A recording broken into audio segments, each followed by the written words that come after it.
Okay, peeps, welcome back. So today, LTCN and BCHG is pulling back a little bit. Wonder why that is. Let's talk about it. So, first thing I'd like to go over here is our portfolios. Again, we did sell out of BCHG. I know a lot of you guys have been asking, well, why did you get rid of BCHG? Does it have to do with sell in May? What is sell in May, and should we be worried about it?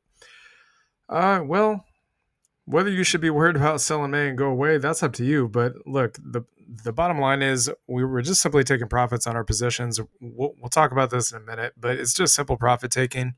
Like we told you guys before, there's three ways to make money in crypto: you long it, you short it, or you long it, short, or stake it. You can't lend it because if you try to do that, then if a crypto company tries to do that, the SEC might try to come after them, quote unquote. So but if you buy BCHG at $4 and you never sell it anywhere between $4 and say $250, and you just simply hold it all the way back down to $4, well, what's the point?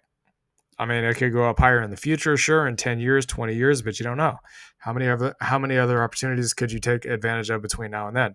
I'm not saying it's not going to go up over 10 or 20 years, but we're kind of looking at our plays in the grayscale trust is like a 6 to maybe 18th month time frame. We're not looking at this as like 5, 10 years, 20 years down the road. Okay, just going to be honest with you about that. So ETCG currently down, HZEN currently down. Not really too worried about these. Of course, we just bought a bunch of Bitcoin miners. So LTCN, as you guys can see, is down a little bit. I mean, we can take profit on this at any point in time or not. It's again, it's our portfolios. We can do whatever we want to with these. So just as you guys can do what you want to with your money. So before we get into the grayscale trust, let's talk about sell in May and go away real quick. So sell in May and go away basically essentially means that roughly about May timeframe, ideally, the theory throughout history is that Bitcoin and crypto generally dumps during May. So is this true? Well, we're going to go back and look. So you guys can see we kind of haven't really dumped. Of course, it's not May. I'm actually going to go out to the weekly. I don't know why this is on the daily. Sorry about that. So let's take a look at it. May. Nope. May. Yes, we did dump. But again, here we were in the middle of a bear market downturn, which again, based on these technicals here, it should be pretty obvious. Plus, we had a pi cycle top indicator pop up right around here. So that would make perfect sense as to why that was happening. Plus, the Fed was raising rates and the markets went into a bear market year that year. So sell in May and go away was in effect, but not really because it was negated by the fact that we were in a bear market. So again, sell in May and go away. Yes, to some extent, this was after the halving. This is kind of what we expect to happen during this year, is something like this, not something like this. Okay, kind of like a little up, a little down, a little sideways. But no huge, tremendous dumps. Okay. Did we dump in May during this year, during 2019? No, we did not. It just kept going up. What about this year? Yes, we did. But again, this was a bear market year, so very similar to 2022. What about this year in May of 2017? No, we did not. In June and July, we did. Sell in May and go away is kind of a euphemism for roughly around that time of the year. There may or may not be dumps, and if there is, they may or may not be aggressive dumps. Okay. So something I want to point out here is now that the halving has happened, we've seen kind of a similar thing in previous halvings, whatever you want to call it. So each time a halving happens, the price of Bitcoin kind of bumps up a little bit. So you can see it was kind of down here, and then we had this slight bump up. So you can see it kind of made like a slightly higher high, and then we kind of chopped sideways, pulled back a little bit, and then we made a little bit bigger move. Okay, if we see one or two of these, that's a pretty strong indication that we're about to enter into the seriously parabolic phase of the Bitcoin bull run. Again, I want to go back in history here a little bit to the previous halving before that. Again, you can see the halving, and then we kind of had a little small dumpy dump here, and then after that we slowly moved up, but mostly sideways. But the point I want to make here is we had a little pop to the upside, then we pulled back, kind of went sideways for a bit, then we had another second pop up, and then pulled back, and then we took off like a rocket ship to the upside. Okay, So what we're looking here on Bitcoin to confirm the move is actually going to go higher, and we're likely going to see much higher highs on not just Bitcoin, but native cryptos, Bitcoin miners, and the grayscale trusts, which again correlate with altcoin season. Let me see if I can maybe draw this out. This is going to look a little ugly, but just bear with me on this one. So we kind of want to see something like this, like a little pop up, and then kind of sideways, maybe down a little bit, sideways, and then another big pop up like this, sideways, down a little bit, and then boom, straight up. Okay. So this is kind of what we're looking for right here. If we can get a back above 74,000, kind of bob around a little bit, move down a little bit, then move up a little bit, sideways a little bit, down a little bit. Ideally, the process of going straight up would start right around this time frame in October, November, December of this year. That should be roughly about, okay, I don't know what I'm doing here. So roughly about the time frame that we should expect Bitcoin, the altcoins, and of course the grayscale trust to go up. So we're looking for something like this. Have we had that yet? Not yet. Is May going to be a huge sell-off month for Bitcoin? It's possible. I mean, we've seen a huge run-up on this thing, and we are currently pulling back. I mean, you guys can see that this thing is pretty heavily overextended still from the EMAs. We did see a dump back in May of 2021 after having a huge run-up like this. So is it a possibility? Yes. But again, that was a different time in the cycle. That was roughly about a year after the halving the previous time. This time we're at the point of the halving. So I would say the likelihood of a massive dump is extremely small. Okay. Kind of a smaller pullback, maybe into this trend line somewhere around 55,000, 56,000 ish, maybe even as high as like 58,000. Yeah, I'd say that's possible. But some big catastrophic dump, nah, I don't think so. I mean, it could happen, but again, I give it like a very small probability of that actually happening. So anyways, let's get into the grayscale trust. So LTCN. So we had a break of this trend line. Again, looking back at the previous trend line, once we had that, it was a massive breakout. So it does appear that it wants to be pulling back. Now, something I want you guys to understand about this is there is a little bit of fear in the markets today. Okay. Reason I say this is because I think the markets are a little bit hesitant to say that we're going to be bullish for the rest of the year. As you guys can see, there's quite a bit of pullbacks along the futures markets here for pretty much all the indices, commodities, and all that. Because Meta is going to have their earnings tomorrow, and the Mag 7 earnings, I think all of them, Tesla's already happened, and Nvidia is not going to happen for several more months, but the other 5 are happening roughly about the next week. And so if we get massive beats on all of those earnings, chances are the markets are going to start ripping to the upside. Give you guys a quick overview on the SPX. We don't normally cover this in the crypto videos, but again, we expect the markets to bounce somewhere between here and here. It could just bounce from this EMA, and once it breaks this trend line, of course, it'll go up. But again, that all kind of depends on what happens with the Mag 7 earnings over the next 7 days. So all of that stuff is in effect right now, and it can have a kind of knockoff effect on crypto, so to speak. As for positioning, I mean, guys, we just simply took profit to take profit. It's like we've told you this in a previous video. I don't know why anybody's surprised by this. Okay, whether we chose to take profit in here or up here or even up here or at $250, it doesn't matter. Okay, the bottom line is we don't expect Bitcoin and the altcoins to start ripping until the end of this year, sometime in Q1 of next year. So any time between now and then, in our mind, is fair game. Could it run up without us quicker than expected? Absolutely. But, we're already positioned in many, many different positions, so we're not too worried about one position running up. It's kind of a buy and hedge strategy, so to speak. But, if we sold here, I mean, guys, we're not going to buy until it gets like down to here. And if it doesn't get down to here, we just buy something else. Okay, we can buy any of these grayscale trusts at a deep discount. You guys can see there were massive sell-offs today. That's some pretty good buying opportunity if you ask me. And again, guys, this is how the whales trade. Okay, this is how big money trades. Big institutions, billionaires, whales, position traders trading hundreds of millions, if not billions of dollars. This is probably not the only way they do it, but this is one of the ways they do it. Okay, buy at support, sell at resistance, buy at support, sell at resistance. Very, very basic, simple stuff. So anyways, let's go ahead and steamroll through these real quick. So again, the resistance we're looking to break is about $50 at this control bar. Once we get past that, probably going to move up to 75, which is right about here. Might find a little bit of resistance there because, again, it's so heavily traded. And then after that, roughly about $100 to $135. And again, of course, the breakout point, if we measure from this breakout point to this breakout point going up, the target would be somewhere up here around the top of the zone. Okay. We've told you guys this in previous videos. We're not going to go over here, but if you want to go back and look at that, you can.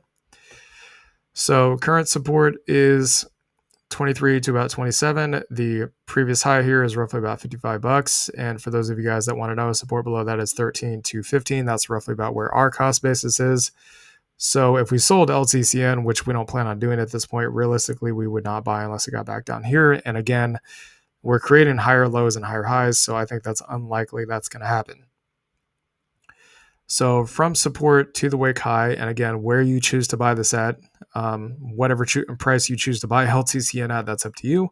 So the move there would be 120%. Let's actually go over BCHG first. So we have not had a break of this trend line yet. We had a break on the weekly, and again, from the price that it broke out to the high, it was a 6x. We'll measure this one more, or basically do the math one more time. So 15 times 6 would be $90. That'd be like somewhere way up here before we even get to the Fibonacci levels. We'll talk about Fibonacci's if we ever get to that point anytime before the end of this year. But as of right now, we don't have a break of the trend yet. So basically, current resistance is $18 to $20. Well, yeah, roughly about $20. And the high up there is just shy of 24, and you got $10 to about $12.50 on your support.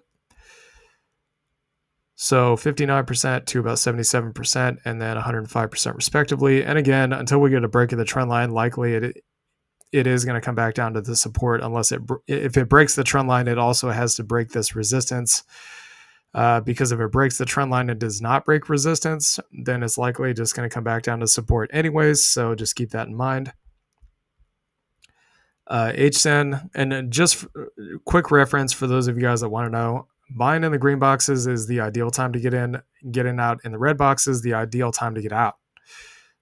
Again, not financial advice. That's just generally how we see these markets. One of the ways that we do, what you guys want to do with that, that's up to you. So if you ask us like, oh, when should I get out? This or that. Guys, we can't tell you what to do with your money. It's your money, okay?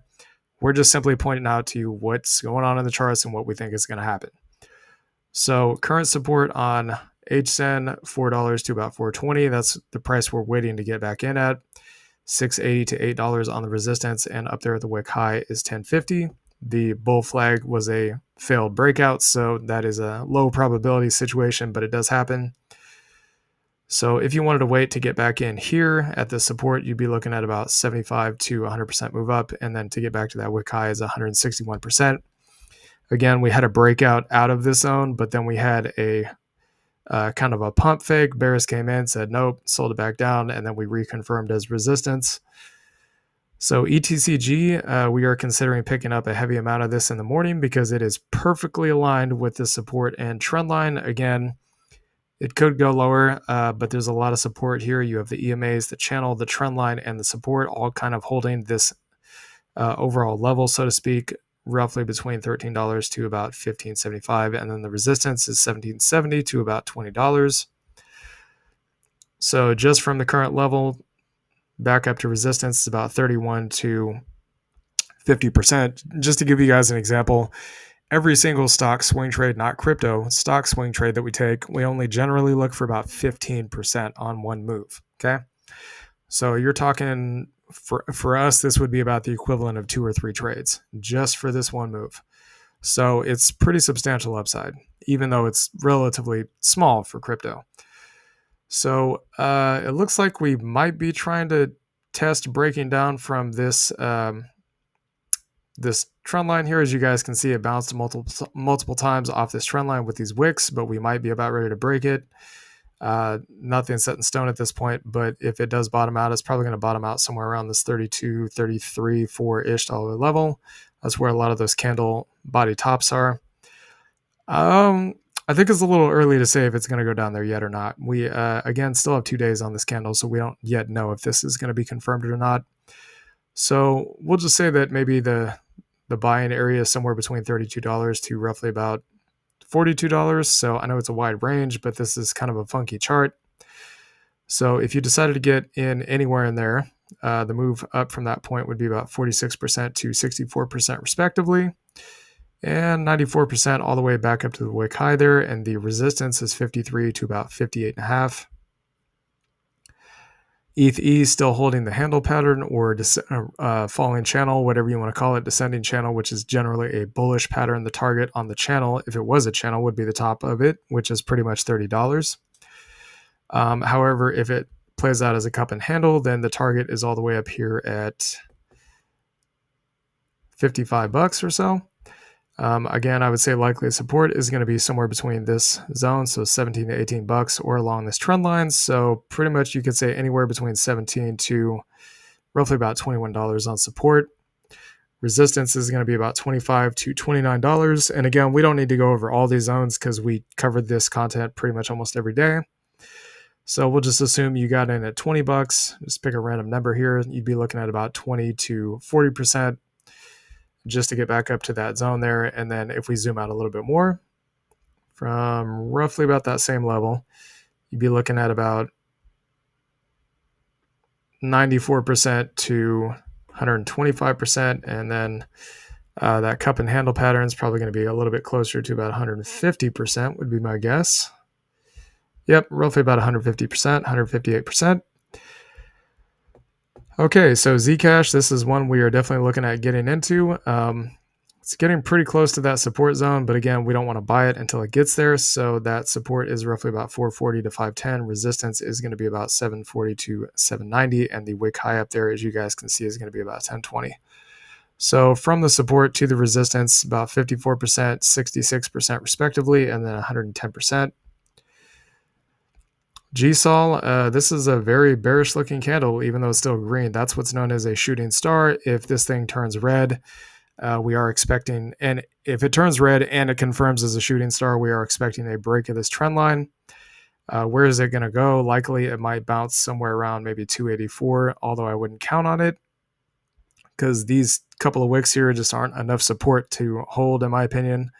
Again, I would say it's likely going to bounce somewhere between 175 to 200, maybe as high as 230. Again, you see this massive wick here. Even though this was a seller's candle, it was still a massive amount of buying pressure that pushed it back up. So we'll just say maybe you got your average at 200 bucks. The high, of course, is all the way up at 568. You'd be looking at a 178% move on that one. Okay, Mana, this is getting much closer to our buy zone. We might actually be about ready to go ahead and pick some of this up. So support is roughly about 17.5 to 20 bucks, which is where we think it's going to bottom at. And the peak up here is about $70. So again, if you manage to get it somewhere in that zone, you'd be looking at about 3.5x on your money. GBAT, this one is interesting. It's actually very, very close to this zone here on support. We may actually we may just go ahead and pick some of this up in the morning. It looks like about the right time to get in. So again, we think it bottoms out somewhere around the top of these candle bodies here, which is roughly about 10 bucks. And the high is $32. So you'd be looking at roughly about a 3x on your money, 226% there. G-Link, this one, very choppy, but we did have a confirmed break of this trend line here. We're expecting, especially with these long wicks to the upside, which indicates the sellers are holding this level. We are expecting this thing to push down. So I suspect it's probably going to stop somewhere between 66 to about 82. There's going to be most likely be a lot of buying pressure there. Of course, no guarantees, but I would give this probably a much higher probability. And again, the wick high up at the top there, you guys can see is $221. Over to the right, about 195%. FILG, this one is coming down. Again, we tried to tell you guys this was going to happen before. Why anybody would be surprised, I don't know. Look, everybody wants to buy at the top. Nobody wants to sell at the bottom. Or I should say everybody wants to buy at the top and nobody wants to buy at the bottom. Nobody wants to buy at the bottom and everybody wants to sell at the top. This is how retail thinks. You guys gotta look. We can't tell you what to do, but it's this is how we've learned to think. Okay, learning to get used to buying into the fear and selling into the greed.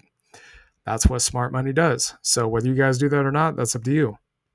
But with this massive run up, this is like literally a straight line up. We were expecting this thing to dump, and that's exactly what it did. So you have a high, a low, a lower high, lower low.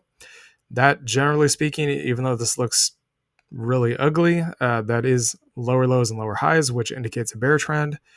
So again, where do we think this thing's going to bottom out? Probably somewhere around these candle tops would be the first point, so 62 to 66. And then if that doesn't hold, then probably around this area to 36 to 40. I don't know if it's going to go down that far because, again, we are entering into a bull market, but we'll just have to wait and see. So let's just say you get your entry fill at like $70, okay? And you go back up to the high at 400, you'd be looking at a 459% gain. So GLIV, this thing did have, again, a confirmed breakdown of the trend line. We would be doing the opposite if this was a bullish breakout. As you guys can see right here, that's exactly what happened. So again, we think this thing's probably going to stop somewhere between 26 to about 28 bucks. It's getting pretty close to that price. Again, whether you guys choose to get into this at those prices or not, that's entirely up to you. The wick high up here at the top, as you guys can see, is about 82 bucks, so 176% move. And again, we'll have to go back and look at the overall market caps of these different grayscale trusts, and we will go over this with you guys on their website, so you can kind of see and get an understanding of what it is that we're seeing and a lot of other experienced traders and investors are seeing when they look at these. But if I had to guess, the two with probably the best liquidity, where you're pretty much, I'm not going to say guaranteed exactly the price that you want with a market order, but pretty close to it, would probably be LTCN and BCHG. A lot of these others are probably smaller market cap, which means there might be some slippage on the fills. If you guys don't know what that is, go look it up in your own time. But anyways, this is the Grayscale Trust as of today. Hope you all enjoyed this content. Please like, comment, and subscribe, and we'll see y'all later. Peace.